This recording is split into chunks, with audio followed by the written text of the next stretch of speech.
Hey guys, Plated here once again, and today I'm bringing you a video on the lore behind the Asura. This one has been requested a couple of times, and I've got also a few other requests, which don't worry, I'm going to be working on, just not today. Today it's going to be about the Asura, their history, how they came into Tyria, and all that kind of stuff. So I hope you enjoyed the video, and don't forget to check out my other lore videos that you may not have seen. I have a playlist of them, and I will link it below. And yeah, until next time. The Asura used to be a subterranean race. They used to live underground in Asuran caves. This came to an end during 1078 AE when the Great Destroyer first appeared, and this happened during the time of Guild Wars 1, and in Guild Wars 1 you even get to fight the Great Destroyer alongside the dwarves. But the Great Destroyer and his minions have forced the Asurans out of their natural homes underground, and now they've been forced to make new homes on the land in the form of Ratason, which, as a lot of you probably know, is an anagram for the Mersat. And if you don't know who the Mersat are, they were a race in Guild Wars 1, a very powerful race that have all but disappeared from Tyria today. They were one of the main enemies in Guild Wars 1 and still are today, but now they have all gone into hiding, and it's believed this is due to the fact that the Elder Dragons and the Mersat, also known as the Unseen Ones, are now hiding.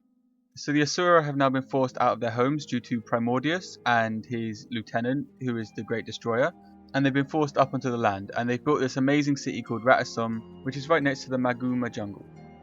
So in today's Tyria, the Asura are seen as these artisans that make the most amazing things and they're irreplaceable. But this wasn't always the case. During the time of the dwarves were more prominent as the artisans of Tyria because the Asura kept to themselves and they stayed underground in the caverns all the time.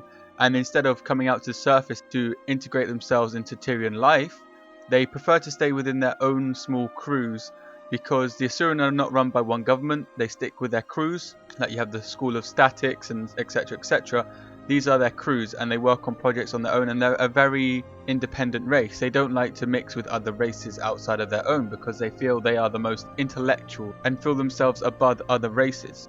So during this time they were hardly even seen or known of, and you only really start to find out about the Asura during the Eye of the North, when you in fact get an Asuran companion known as Vec. So really only until the recent 250 years have we really started to be able to get a history of the Asura, and the fact that the Asura don't even keep a record of their own history, it's very hard to know what they have been doing all this time and how old the race even is. But what we do know is that they have a lifespan which is just a little bit more than humans, so we're not talking to centuries old Asuran today. And the Asuran people don't even know much of their own history because they have not been kept in records. So the Asura have now made relations with all the races of Tyria, with the Char, the Savari, the humans, the Norn, kinda, and so you see them as this part of Tyria. There's a natural part of Tyria. But really the Asura want to dominate the life on Tyria. They want to be the masters in control. So when you see people role-playing with Asuras pretending to be evil geniuses, well, this is what the Asura really are. You have the Inquest, who are the evil Asura, but really Asurans aren't good people. They want to control you, they want to manipulate you, and they want to dominate the Tyrian life. And you see this in the way they keep to themselves so much. I mean, their city is a floating cube in the middle of nowhere. It's near no cultural centre, it's not near Lion's Arch, it's not near Divinity's Reach, it's completely out of the way, far away from anywhere else.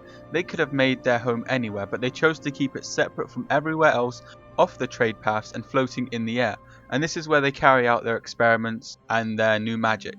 So it's going to be interesting to see where the lore of the Asura go. Are they going to become more integrated with society and actually accept other races as being on an equal intelligence of the Asura? Or are the Asurans going to take a darker turn for the worse later on?